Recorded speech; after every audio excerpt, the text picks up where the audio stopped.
Hey, this is Eric from Botisimo with another Botisimo bit for you. Today I'd like to talk about alias in commands. Command aliasing is used to make one command call another command. It's particularly useful if you'd like to have the default commands be called something else. For example, let's say you think the song request command is a little too wordy. Maybe you've got the need to chalk up the music queue with nothing but hoobastank, but you find typing !song request every time takes way too long. This is where aliasing comes in. Let's take a trip to the command page and click the create command button up in the top left. Now let's call it !add. Next, for the response, we're going to use the query variable, which will output all of the text that follows the command's name.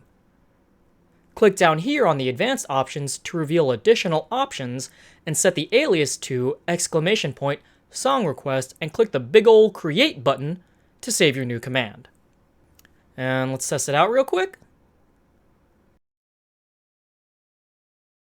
There we go. Now you can queue up as much hoob as quick as your fingers can let you, but probably not because of DMCA reasons. But we can talk about that in a different video. Yeah. Anyway, now when someone uses the add command, it'll be the same as using the song request command because of the alias. So yeah, that more or less covers the basics of how to alias a command. Go ahead and try it out for yourself. If you ever need help, just hit up our knowledge base or email us at support@botisimo.com. See you next time.